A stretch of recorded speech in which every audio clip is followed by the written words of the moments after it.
Hello and welcome to the Access MBA Spotlight. My name is Anton Zhelev and today we're going to talk about full-time MBA programs in Europe.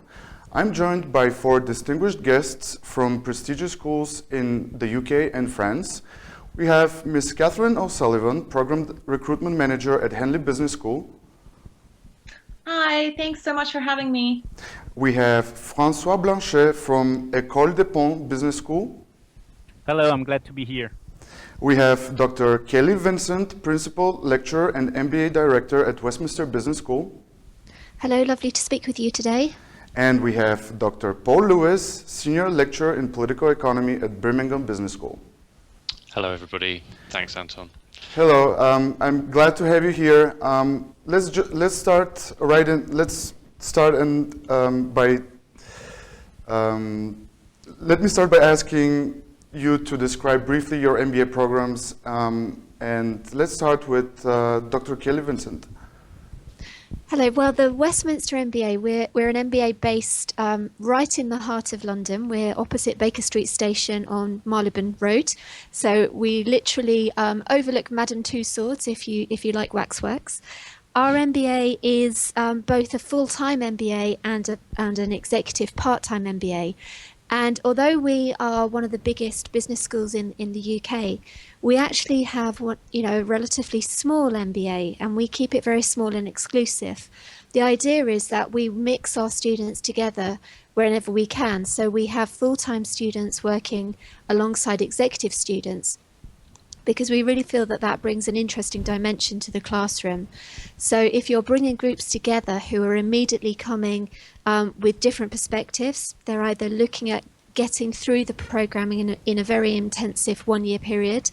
They have a very different perspective to somebody who's busy juggling work, trying to keep a home life and trying to keep lots of balls in the air at one time.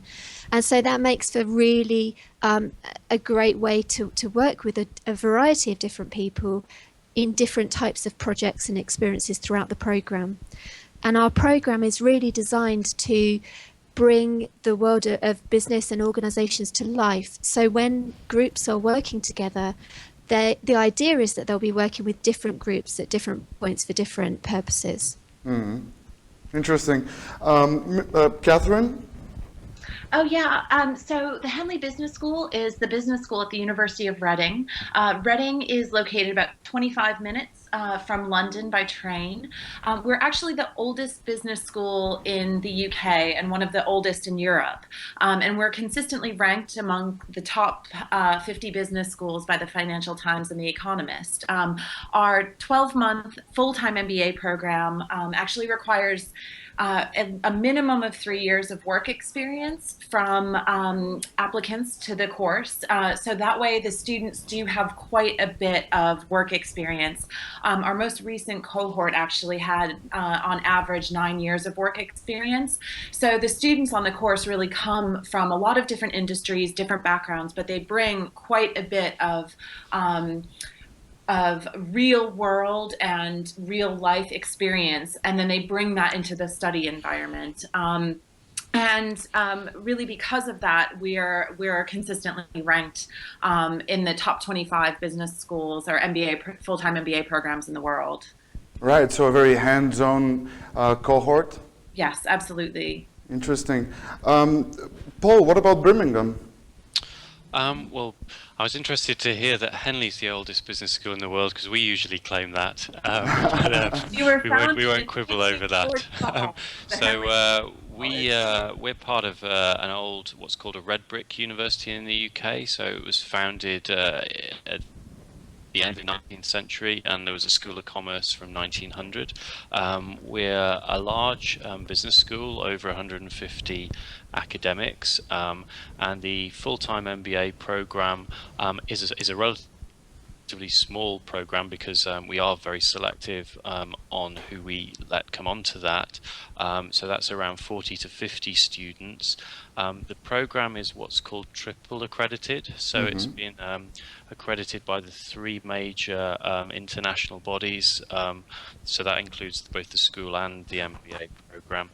And we also are highly ranked in the FT Global 100 and the Economist Which MBA rankings. The programs that we offer on the full-time MBA, all good MBA programs will offer a general kind of core of background in management education. That's part of how you get your accreditation. I think it's where the different pathways or different electives allow you as a student to focus, that perhaps is where differences might emerge between schools and programs. And we focus in two areas. So some of our students choose to focus in global banking and finance. A larger number usually choose to stay more generalist and work on international business. And within that, our students have interests in entrepreneurship, innovation, all kinds of areas, the ethics of business. We're also very diverse in terms of the internationality of the cohort. So we're not dominated by any one nationality. This year, for example, out of our cohort of 47, there's 20 different countries represented, and that provides a major benefit for those taking part, because it's not just what you learn in the classroom, it's what you can learn from your fellow students, from their experiences. Definitely. Well, I'm going to ask you further on about the diversity of the cohorts, but before that, let's hear from Francois. Can you say something about your school and program, Francois? Yes, sure. So first, welcome to Paris, because I think what is different is that our program is based in France. Basically, the Ecole des Ponts Business School is the business school of the Ecole des Ponts, which is the oldest engineering school in the world. And I don't think that the other speakers today will challenge us on that. And what we're doing is that we're offering a full-time program among other graduate programs that we have in France, in Belgium, and in Morocco and in China. We're offering a full-time program as a joint degree with the Solvay Brussels Schools of Economics and Management, so that our participants can benefit from different networks and a different branding. Also, something that is very special about the program is the very strong focus that we have on innovation management. So it's a general management program, but truly our participants are experiencing lots of and leading a number of projects all throughout the program that will lead them to be able to create their own startup or create a new venture in any type of organization they're going to work in. Very interesting. Well, I'm glad that you already kind of touched upon your curricula. And that's going to be the question after this one. But before that, I really wanted you to kind of tell me from your point of view, what is the unique advantage of the European MBA? We know that the American MBA is 2 year, and we know that 2 year long, and we know that the European MBA is 1 year long. But can we say that that is the unique advantage of the European MBA? In your view, why study a full-time MBA program at a European school? And let's start with Paul. Okay, thank you. I think one of the advantages is it being shorter and a more intense program, but I also think European MBAs tend to be aimed at a slightly different background of person. So in my experience, US MBAs the students tend to be a bit younger, a bit less developed in their careers, whereas certainly our students, as it sounded like with Henley, our average age is over 30. They have at least 7 years of experience usually, and that means the students that take part bring more to the classroom, and those who are taking part also are looking to focus in different ways than perhaps a more general, a younger cohort in the US. I also think we have much more diversity in Europe in terms of the nationalities of the cohorts that we attract. If you look at most US schools, they tend to be predominantly US citizens that are taking part, whereas certainly in our case, we're a much more international program. Right. Yeah. Kelly? Yeah, I would sort of echo Paul's last point actually, in that I don't necessarily agree that people choose between European and non-European schools. I really believe that for MBAs, we're operating in an international, very much a global market. So it is very much about whether the culture of the school and whether the type of MBA is one that would fit the individual student. And I do think that, first of all, people look at the psychic distance between cities. And I think, very often we would attract students that possibly are comparing us with other amazing European cities like Paris and like Milan and a whole host of areas. But equally, they're looking at where are they likely to be in the center of truly global initiatives. So they could quite easily also be looking at schools in Beijing. They might be looking at schools in Tokyo. They could be comparing between schools in the US and the UK and looking at European schools as being shorter. But I genuinely believe that if people are looking at taking time out to pursue a full-time MBA, then sometimes that difference in time does make a difference. But I think they're far more interested in how it's going to help them develop as an individual, because it is a big step to take a time out of any busy career. And I think all of the schools speaking today, we're all accredited schools. Therefore, we are looking for people who have got that very important experience. And so I think people are truly thinking on a more global scale now. Right, so that's a very, very interesting point of view. So it's not a matter of Europe versus America, or European MBA versus American MBA, but more a matter of which school fits one's agenda better than the other, right? Absolutely, yeah, absolutely. François, would you agree with this? Yes, definitely. I think that there are some schools which are sort of MBA factories where their aim is to produce clones. And I think that what we're really focusing on is to help our participants develop their own personality and add this layer of strategic business skills on top of the career path they've already started to take. They all have started brilliant careers in very diverse industries or positions, and what they're willing to accomplish after their MBA is to set their own path all in different industries. And that's also something that is very rich in terms of network, because in the classroom they'll be sitting with people from all sorts of diverse origins, and in the rest of their career it will be very helpful to have friends in finance, in startups, in marketing, in operations, and so on. Right. So according to you, it's not only the diversity of the class background-wise, but also in terms of professions that they have. Definitely, and also the focus that the staff and the coaches in the career program and the professors have with small class sizes. In average, we have like 30 participants, so it truly helps working with each and other student to help them develop. So the name of the game in Europe appears to be diversity. Catherine, do you agree?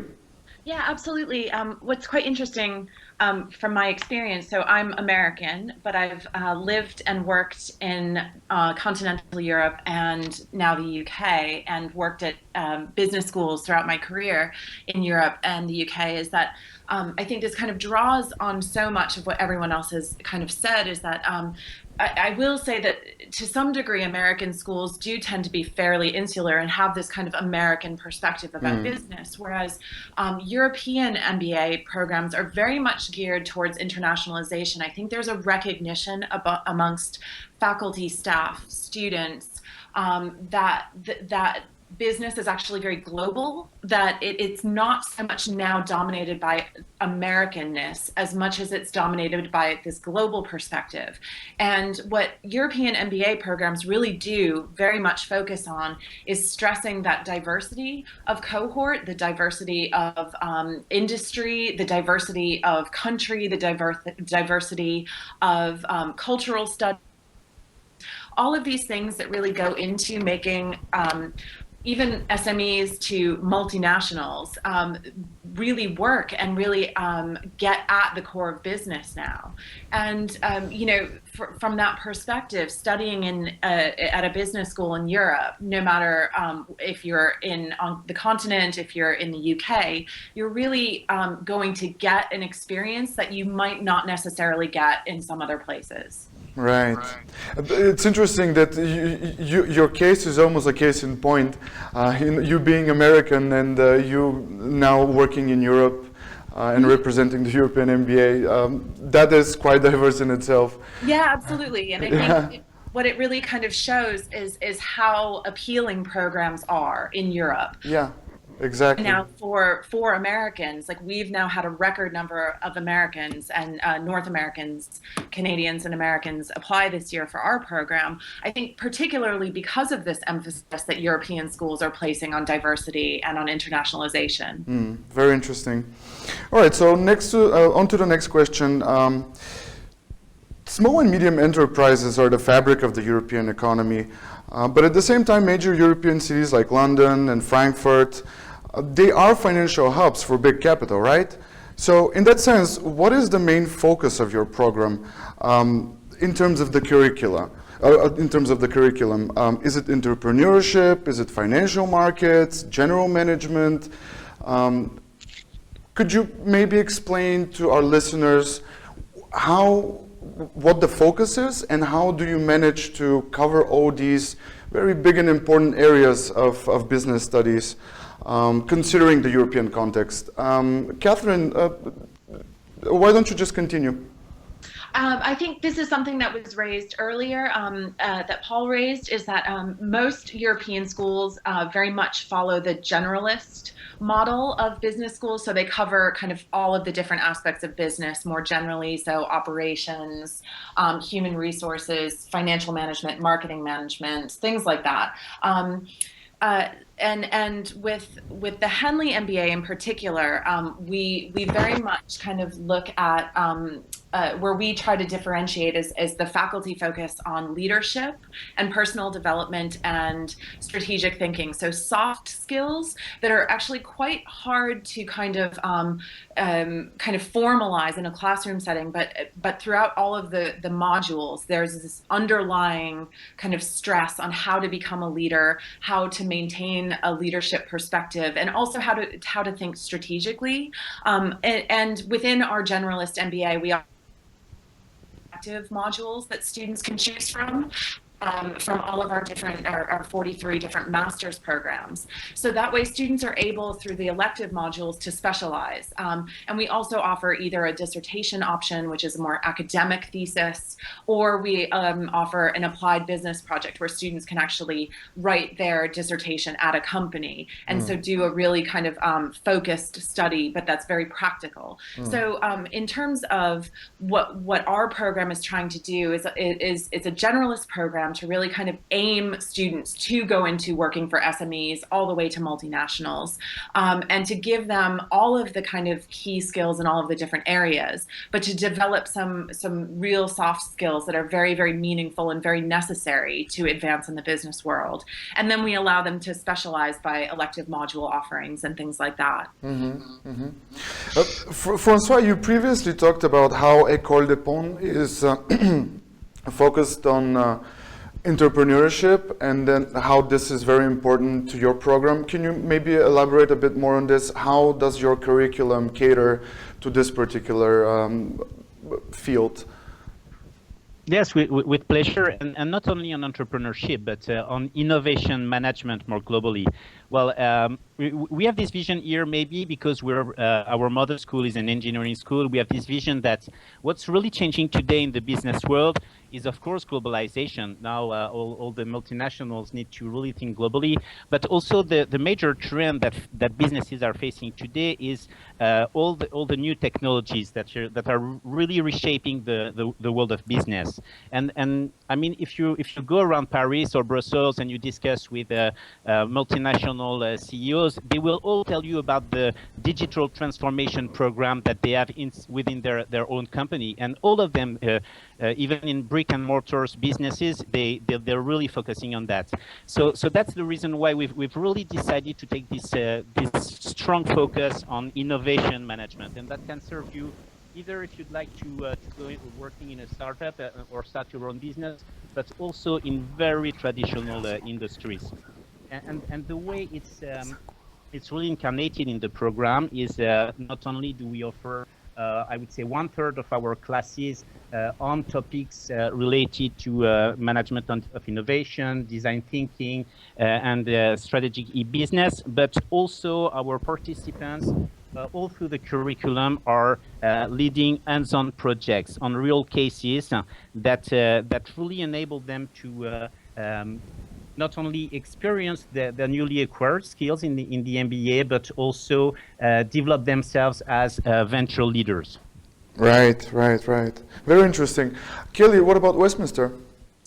Yeah, well, again, we also have a very generalist MBA, and we would say that our MBA really focuses on taking functional managers and perhaps even non-business specialists, but people who work in a variety of organizations, and help transform them into a leadership role. We are sort of by nature, because we're very small, the faculty and the team that design and create the programs are the team that work with our MBAs along the way. So we feel that this really places us in a strong position to be seen as a very approachable school that we tend to nurture our students through, but that helps give them the credibility, the confidence and the capability to really step up and become leaders by the end of the program. We have throughout the program, so for us, throughout the program, we do see that an MBA should be very distinct and different and separate from a typical master's program. And although an MBA is a master's program, we would see it very much as a master's program plus. So yes, we have a very holistic curriculum that looks at how a whole organization will function and work. So for example, you wouldn't find modules just called marketing or operations or economics. We have one combined module which brings those areas together to create customer value, and it's called Creating Customer Value. And so if you look at our curriculum on paper, it's sometimes not always that easy to tell what's going to be included, but actually it's about bringing that much broader holistic perspective. But that's kind of giving the students the ability to see how the bigger picture of an organization works. Another very important dimension is actually looking at their own personal and professional career development and their own leadership capabilities, as Francois and Catherine have touched upon too. We have a module called Personal and Professional Development, which is led by Professor Vlatka Hlupik, who is one of the Forbes 50 Great Leaders, and she's actually just won the Croatian Business Thinker of the Year award. So we have people who really do focus on how you can get the best out of yourself, because we think that's something that employers and certainly the individuals need as they work their way through the program. And then the third perspective that we focus on is really thinking about how you can demonstrate to employers that you have the capability to perform. So you're able to put together a portfolio of evidence throughout the MBA to demonstrate this. And that comes down to working, all of our students work on a consulting skills module. And within that module, we don't look at particular proprietary techniques that perhaps the big consultancy organizations work to, but we very much look at how you can become the type of consultant that's right in your context. So whether that's an internal consultant, or whether that is working in large organizations and looking at how you can reframe things. But that's applied, and that's working with real clients. As are the final dissertations. They can be based on real clients and focused on the area that the student best wants to find valuable for their career. But then even within our modules and our modules throughout the program, there are lots of opportunities to demonstrate that performance, because we will introduce live case studies. depending on the electives that students use and they select, they can work with organisations. And we have groups of students who select a social entrepreneurship elective, for example, who regularly will go out to Uganda and work on projects like water sanitation projects. So it's about injecting that sense of reality into everything they're doing along the way within the MBA. So in 3 words, strategic, contextual, and applied. Absolutely, absolutely. And done in a way where you have the freedom and the ability to connect all the time with the academics who are supporting you across the programme. We don't work in the way that you will complete a module with a particular academic and then that's your time with that academic finished. No, we very much take a team approach and we help nurture the students through to get the best out of them. So it's a mentoring style relationship that we form with them. Very interesting. Paul, tell us about Birmingham. Okay, thank you, Anton. I mean, I tend to have agreed with most of what's been said by all of the contributors so far. If I could perhaps add a couple of things that have struck me as director of our MBA.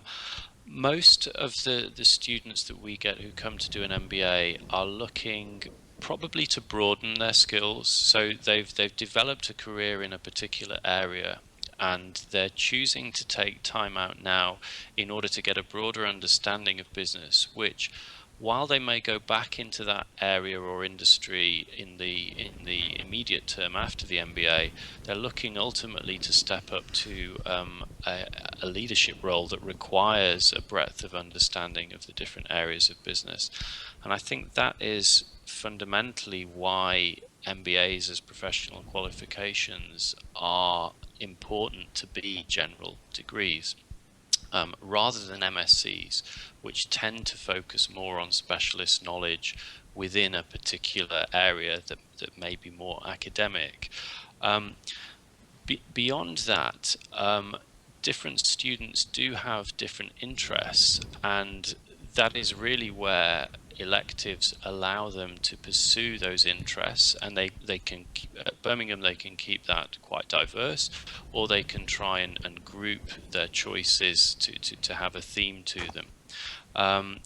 And certainly entrepreneurship has been an area that's been very popular for our students over the last few years. We've had each year over the last 3 years, we've had groups of students start their own companies at the end of the MBA, and indeed we were fortunate this year that one of those companies came back to provide a live case study example to the students as part of their module.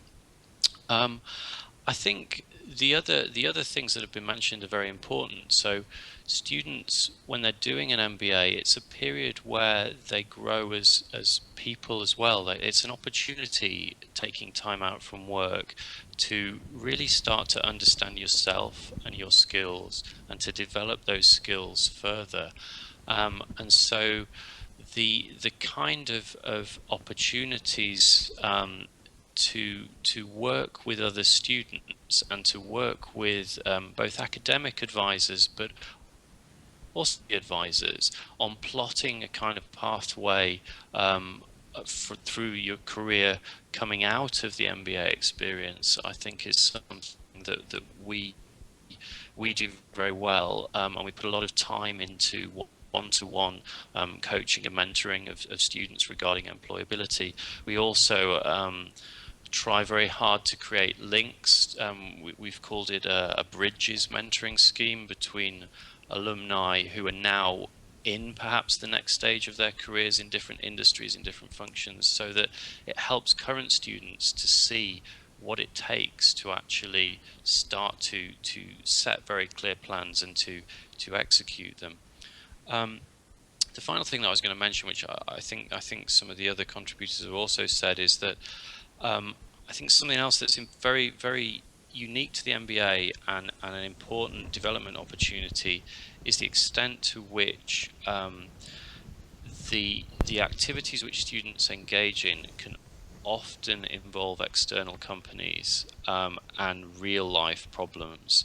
And by working in a consulting nature in teams on those kinds of problems and opportunities, and by also using non-standard forms of assessment. So, for example, we have a consulting skills week, which is primarily run by Deloitte Consulting. So they lend us a number of their senior staff, and also members of our advisory board who are non-exec directors on FTSE companies.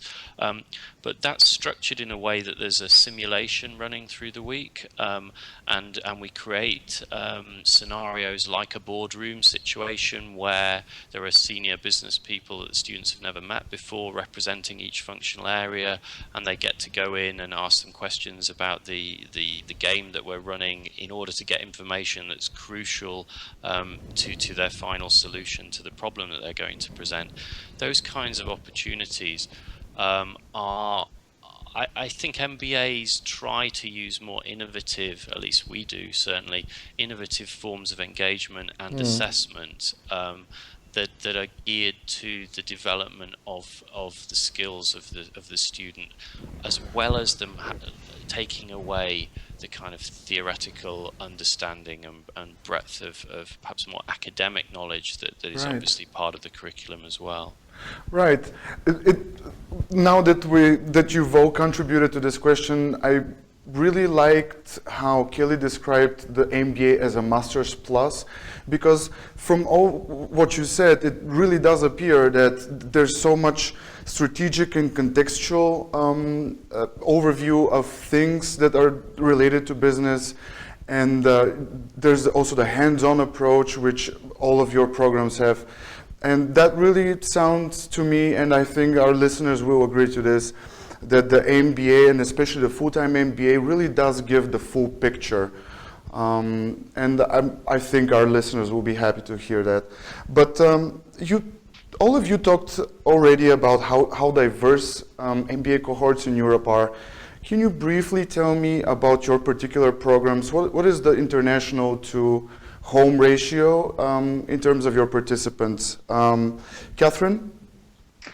So at Henley, we actually have fairly small, we also have small cohort sizes, so fewer than 40 students. With that, we always have at least 15 nationalities represented. And for our 2015 cohort, the cohort that started this fall, we had 92% students were international, 8% were home. And we were really, really excited about this because I think it's something that, is quite important nowadays, is that we actually had a 50-50 male-female ratio. So the dean of the business school, or the deputy dean, Ginny Gibson, very much stresses women in leadership. It's sort of our little corporate social responsibility sort of project at Henley. And we do quite a lot of work with the 30% Club, which is whose aim is to have 30% of women on boardrooms of companies worldwide. So we very much try and apply that to our cohort as well. Additionally, we have 16 partner institutions internationally, and our full-time MBA students do a corporate social responsibility project. So it can be either with an NGO or a nonprofit as part of their international study visit to our South Africa campus. And just in terms of the diversity of faculty, 48% of our faculty are international, 52% are home. So just in terms of the cohort itself, we really focus on that internationalization and our diversity. Interesting. François? Oh, yes. I think we're pretty much on the same ratios, because here at the Ecole des Ponts, the class size in average is 30 participants, and just this year we have 18 different nationalities, and 90% of the students are from abroad, and that reflects also something that is special in our school, because we're just the business school of an engineering school, so we don't have that many faculty members here. So our model here is to invite faculty from the best universities from around the world to teach in the program. and that also makes a lot of difference in terms of diversity, internationality, and global vision about business. And that's something that is really essential for companies today, because all these world champions that we have in Europe, in Paris or Brussels, they're really going global, and that's something they want to feel in their employees, that they can adapt to any type of situation and go on assignments in Africa, in Asia, or in America, and be very comfortable with that. Perfect. Kelly? Yeah, and I guess as you'd expect, we also would say we have a very diverse cohort. We have about 40% of our MBA current cohort are UK based. That doesn't necessarily mean that they're UK or they're British nationals, but certainly because we mix our exec and our full-time students together, we have a high proportion who are already here in London. I think for us, because we do have students currently on the programme from 24 countries, a lot of that comes down to the fact that, within London is really seen as an international hub. There isn't really any kind of area of global business where London isn't really touched upon at some point. And so for that, I think we do sort of naturally attract that natural diversity here. We also have a strong theme of women in leadership. So we have people like Dr. Ruth Sachs, who runs programs that are very popular actually with our MBA alumni, because they focus on actually managing to secure that board position. So she has a very good executive development program called Women for the Board, which is actually looking at making sure you're mentored, working with other women, particularly Westminster alumni, who are actually women working in significant board positions. So the male-female mix of both faculty and students is also around 50-50. And I think we find that has a massive impact in the classroom. It has a very beneficial impact in the classroom for the MBA. And for many of our students, particularly those that are coming from cultures where there isn't such a diverse mix, that's a really positive impact. The other area of diversity we haven't really touched upon, though, is the range of industries. And I think as an institution, we've had a reputation for working with both for-profit and not-for-profit institutions, and that certainly runs through our whole MBA. So we do have an active cohort that join us from the National Health Service, but we equally, in a classroom, will bring people in from the oil and gas industry, from FMCG areas, and globally, it's that really rich mix.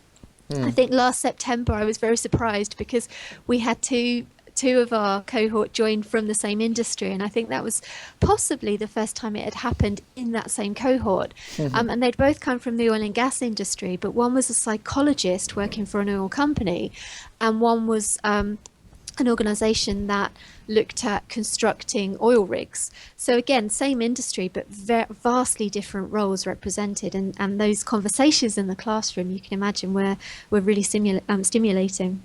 Yeah, it must have been fun as well. Really fun, yeah, really fun. Paul, tell us about Birmingham. Okay, thank you. I think, to be honest, it's a fairly similar story. We have 90% international students on the full-time MBA. On our exam, on the part-time MBA, it is a higher proportion that are UK based, not necessarily UK nationals, as Kelly was saying. And there is interaction between those programs. We also have an executive program which we run out of our Singapore campus, which has a slightly different makeup. Around 40% of our cohorts over the last few years have been women. It's slightly higher this year. We would ideally like 50-50, but it's fairly close. Our students come from every continent: Europe, North America, South America, Africa, Asia, and that's probably reflected in the extent to which we have alumni chapters all over the world.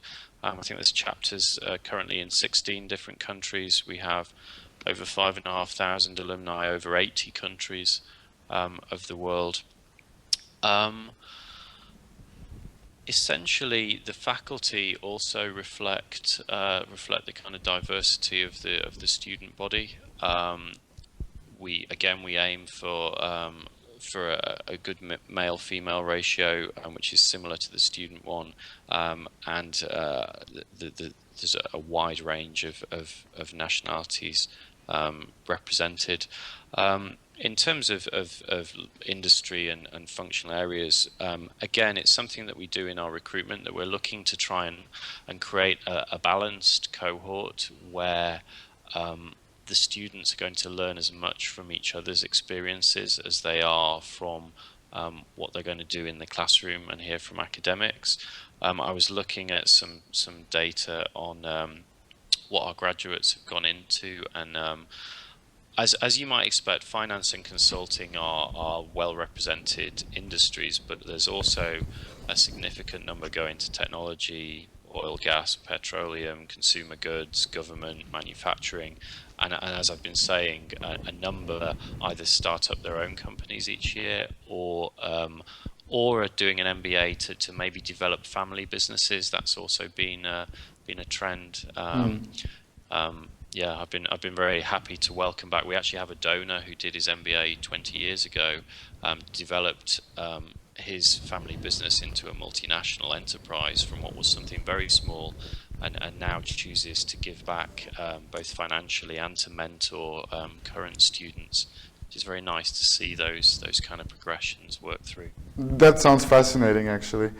But when we talk about diversity, and it's great that the classes and the programs that you offer are so diverse, but I think that when we talk about diversity, people also want to know how diverse is their career going to be when they graduate. So I'm going to ask you a very simple question. What do your students, your graduates actually, do when they graduate? How many end up in corporate careers? How many end up becoming entrepreneurs, like Paul mentioned? Let's start with Francois. Yeah, well, actually, we have as many different career paths as we have students, because, as we said, they all come from different backgrounds. So I would say that each year we have 20% of our participants who are starting their own career, another 30% that goes to work for small and medium enterprises, and the other half goes to work for major companies worldwide, either in consulting, finance, but lots of them in manufacturing or high tech, and mostly high tech companies.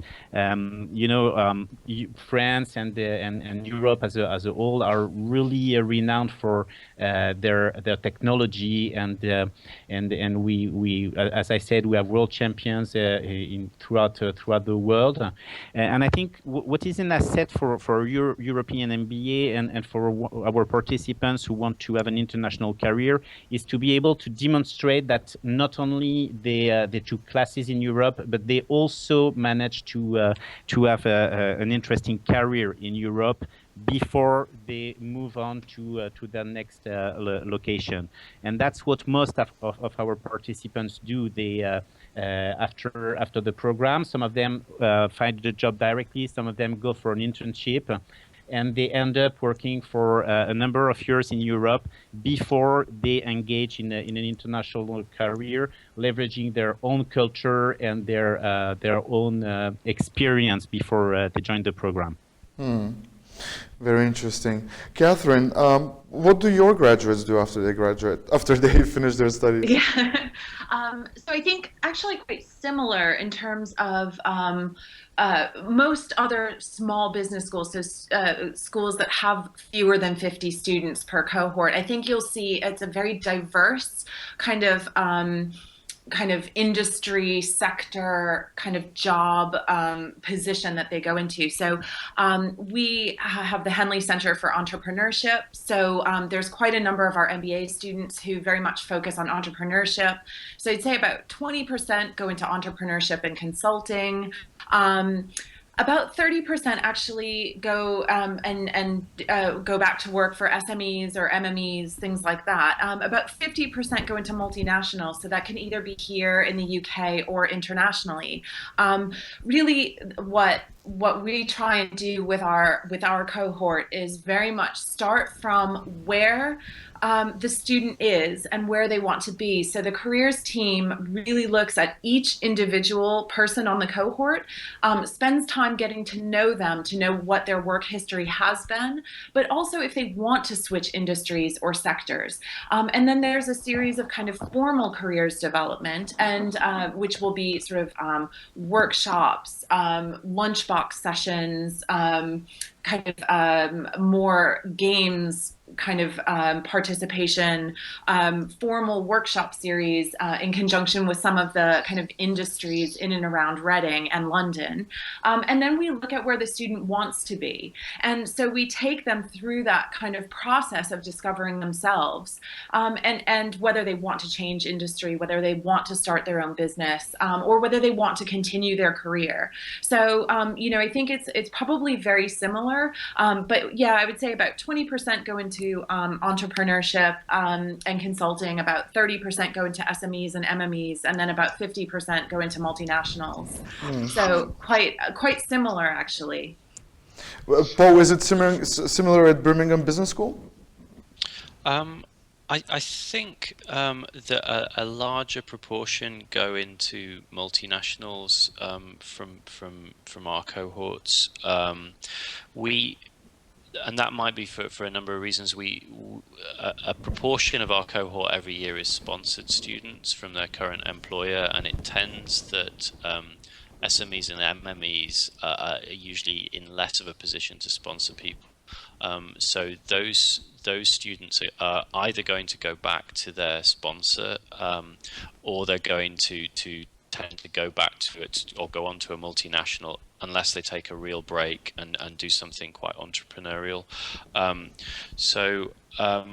What I would say though is that most of our students, some do stay in the UK or stay in Europe, but it's very, very international, the kinds of activities that our students go on to do. So I've got a list in front of me of examples of specific roles, and it ranges from things like Assistant Vice President Barclays Korea, to a senior analyst for Delta Airlines in the USA, to project finance manager for China Telecom in China, or I could go on, but you can imagine that given the diversity of nationalities of people that come in, there is a massive international element to what people go on to do. I think the proportion that do something entrepreneurial is around 10% of the cohort each year, and that might be doing a complete startup, or it might be trying to develop an existing small business that a student has come from. Our data on industry, it's more like around 40% of the students go to finance and consulting, then around 11% technology, 8% oil and gas, 7% consumer goods, 7% government, 6% manufacturing. We do have some students that go into not-for-profit other than government. I think government is particularly from some of our Japanese students, some of our Malaysian students are sponsored either by government agencies or the central banks, things like that. Interesting. Yeah. But the number that go into non-governmental, not-for-profit is relatively small, I think, from our cohorts. Interesting. Kelly, Westminster is based in London. Are many of your graduates going to the city after they finish their studies? No, I mean, we don't have an overt focus necessarily. We do have electives in financial strategy, but we tend to find it is, as the others have said, it's really diverse. So yes, there may be a few that go to work in the city, a few that go to work in banking, but increasingly we might find we're more likely to attract people from the city who then want to change and do something completely different. So, I mean, our MBA in terms of where they go, our MBA last year celebrated its 30th anniversary. So as you can imagine, we've got lots of alumni stories that we collected to celebrate that anniversary. And when you look at them, it is such a breadth, such a range, ranging from people who head up transportation, sort of the trains and transport for London's systems in the UK, but also in Sydney. We had a fantastic presentation a few months ago from Kirit Patel, who is the CEO of Day Lewis, and he was one of our graduates from way back in 1988, but continues to come back and speak with our existing and current MBA students. But then this week we had one of our MBA Tuesday clubs, which is our alumni networking club that we run roughly once a month during semester time. And there we had two relatively recent graduates who were coming to talk about setting up their own businesses. We've talked about the growth in setting up their own organizations and being very entrepreneurial. And I think that's something that's happening generally among MBAs. But these two particular ladies came along and talked about their careers in tech and how they'd worked for big organizations, sometimes pre and sometimes during the MBA, but they had decided to actually go it alone upon a graduation, and they're in the process of setting up their own very innovative organizations looking at merging different industries. So I think for us, we tend to find that the MBA gives people an interest in something beyond what they were just doing at the start. So whether they were working in nursing, and they then look at perhaps staying in the industry, but looking at more agile and innovative ways of working and injecting that sort of sense of excitement into their careers. That's something that we tend to see a lot. So it is very, very diverse. And of course, on our website, we've got lots of alumni profiles showing that diversity, but it's very hard to pick specific industries or sectors that people would move into. Kelly, we already kind of touched upon the idea of alumni networks, but networking is such a big part of the MBA premise, of the MBA and the MBA promise as well. So, how big of a part does it play in your MBA program? Well, it is. We're relatively fortunate, I think, because of our location. It means that we're a natural hub, and it's very easy for people to network. There are 5 AMBER accredited schools within London, and because we're an AMBER accredited school, it also gives our MBAs access to that broader network of other MBAs. And I think that's really important, because it means that they do have the ability to discuss not just the program, but where individuals have come from, look at forming relationships where actually they can find out more about industries that interest them. I think it is all part of that MBA process. But we're also very aware that for some people networking is difficult, and it's not necessarily something that comes very easy. So I think the role of the MBA is also to help people learn how to network and to understand the value in networking. And for some people, it can be a complete turn-off. They really dislike the idea of walking into a room and networking face-to-face. But I think by working with alumni, working with broader groups of MBAs, and increasingly online, not just face-to-face, it does give people the opportunity to learn in a very gentle way how to network and why it's important. And I genuinely think, because the MBA is a global network and there are many opportunities to speak to other people, if you're networking with other MBAs, you do understand, I mean, it does go back to that point about the MBA being more than just a master's. You understand that real challenge that you've gone through in order to become an MBA graduate. And I think employers do look to MBAs. They're not necessarily interested in, I think they look at MBAs, they look at accredited schools, so they're looking for, have they come from a high quality MBA? How have they learned to work with other people? How have they really learned to demonstrate that skill? But actually, how have they developed that grit to get through the challenge that is the MBA? And I think if you haven't gone through that process, it's sometimes a bit more difficult to see what the challenge is. And so for that reason alone, networking with other like-minded individuals who have gone through the process and they have seen it as the opportunity to transform and learn more about, I think Paul mentioned earlier, the importance of learning about yourself. I think that does mean that it's valuable to work with alumni and current students. And so it's important from that perspective. Yeah. Paul, I actually read an article in the British press which claimed that the majority of MBA candidates, they actually go into the MBA program for networking. This is their primary motivation. So how important is networking to Birmingham Business School?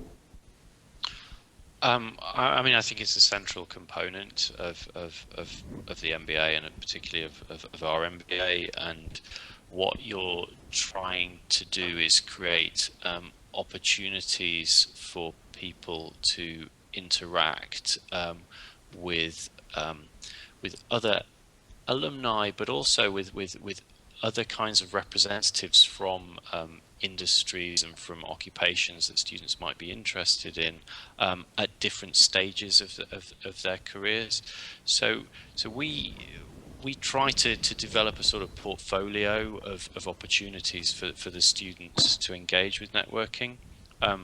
So one of those is a very simple one. It's that you provide opportunities for full-time students to network with executive students, which I think was something that Kelly was mentioning earlier, and we provide a number of those opportunities.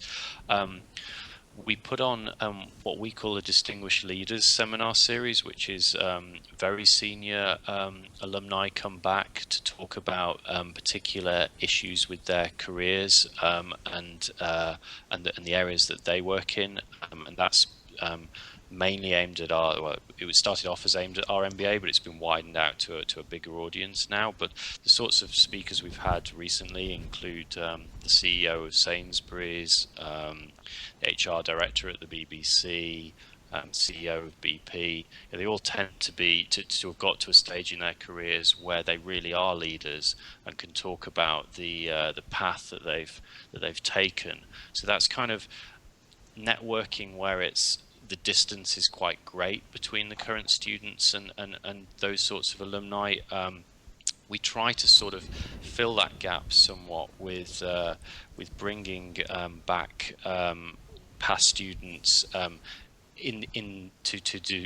provide kind of activities and questions that students can engage with within the curriculum.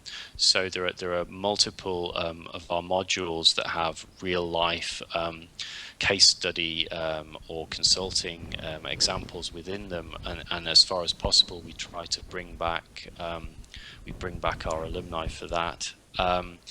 We also run, I think I mentioned it earlier, this Bridges mentoring scheme. So we try to have a number of students in a number of the countries where our students come from, and across industries and occupations, where these students can act as a bridge in advising, in helping our current cohort in thinking about how they develop from where they are into that. And we also have an alumni ambassador scheme where we have alumni again across a number of countries who help applicants in trying to understand what it's like to actually come and do an MBA at Birmingham, because I think that's at least as important as kind of doing this kind of event or the other kinds of marketing that we might do, getting that really inside story from somebody who's recently there. Finally, we do quite a lot of career-oriented networking opportunities. So we run, for example, a Working Internationally event where we have a number of people from different companies. For example, a recent one we had the HSBC lead on the move of HSBC's head office to Birmingham. We had the Global Talent Attraction Manager for Apple, the Marketing Innovation Director for Diageo, Global Sponsorship Manager for Manchester United. You try to bring people who are going to be able to speak to the interests of the students. Right. Right. So, Catherine, there appear to be two vectors upon which networking is being conducted, a horizontal one and a vertical one. How does it work at Henley? So I think we actually are doing very similar things as other schools. So we, as the other panelists, obviously we use our current network of alumni. So Henley has 70,000 alumni worldwide in over 150 countries. So what we frequently do, applicants in touch with graduates who are either in their country, not necessarily of the same nationality, but just to give them the experiential side of what it's like to be a student. What we also then do is while students are studying on the course, we use that vast alumni network to put current students in touch with alumni who might be in a country of interest for them or an industry of interest or at a company of interest. So we really try very much, the careers team and the alumni team work together very, very closely to make sure that we're using that network that we have. The fact that we have 70,000 alumni living worldwide, that's one of our best resources in terms of career progression, in terms of career development, in terms of just sharing experiences. So alumni in London who get together monthly. We have alumni in Reading who get together monthly, but we also have the 16 partner institutions worldwide. So they have regular alumni meetings. When I travel for work, I regularly meet with alumni worldwide. And so what we're very much doing is building a great kind of portfolio for our current MBA students to meet with alumni, not just from our MBA programs, but from our master's programs, from our Doctor of Business Administration programs, from our PhD programs. So that way they be able to connect depending on what their focus is. If their focus is a particular industry or a particular company, we can draw from our alumni network. And of course, we use AMBA and the AACSB and EQUIS, so the three major accreditation bodies. We use those to kind of draw resources from. And again, as with the other schools, we bring in alumni. We invite our kind of high profile alumni to come during our careers weeks or to be guest lecturers at during the course time, and also as part of our formal lecture series. And we do have the executive MBA students interact with the full-time MBA students as well, just to kind of show the full-time MBA students the kinds of opportunities that they have, particularly when they go back out into the workplace. So I think it's the fact that you have four very, very excellent schools, and we're using the same kind of tools very much to really kind of make that community an essential part of the program. Very interesting. Francois, last but not least, is it different in Paris and Brussels? Well, first, it is very important, and I can say that because I am an alumnus from the school, and the dean of the business school is also an alumnus from the full-time MBA program. So this is something that we really have at heart.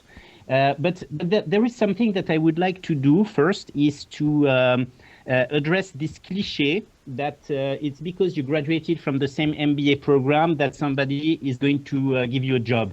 That's absolutely not true. Because you graduated from the same MBA program, somebody will probably be your friend and be available to have a coffee with you. But to really leverage the network and be able to give an orientation to your career through the network, you need to really develop networking skills. So what we've done in the last years, because we really realized that, and ever since Alan Rosen, with an alumnus of the program, has been dean of the business school, we've really redesigned the career program to make it a personal development and coaching program where our participants learn how to leverage this network. And the first step to that is to get to know where you want to go, which is really not easy when you go to an MBA program where you discover so many new topics, you acquire so many skills. So at some point, our participants, they'd like to go in so many different industries. But when you have managed to get a focus on where you want to go, and you are able to pitch who you are. You are able to say, well, this is who I am, this is how I can create value for you. And when you've done that, when you're able to say to anybody that you meet how you can be able to create value for them, then you have a chance to leverage the network and to get access to job offerings. And here we're very lucky at the school because something very special is the history of the school, which was founded by Celia Russo, a lady who came from Argentina and who decided in the 1980s to create an MBA program in an engineering school. She had such an open-mindedness that she left very strong and deep values at school. And all the alumni worldwide, because we've had programs in India, in Argentina, in Japan, in so many countries, they all share those same values. So when those people that you meet have the same values as you have, and that they understand that you can create value for them, then it's a win, and that's the way you can get your job opportunities. Very interesting. Well, I think we can wrap up by just saying that, the European full-time MBA program is imbued with diversity, if I may. There's tradition and innovation at the same time. There's strategy and tactics at the same time. There's the contextual point of view and the hands-on point of view, and at the same time the overview of the bigger picture. And I think this is something that our listeners should really remember by this discussion. And I want to thank you all very sincerely for participating and for going so in depth about the very different and very interesting aspects of your programs. From me, your host, Anton Zhelev, goodbye and until next time. Thank you, Anton. Thank you. Thank you, Anton. Thank you.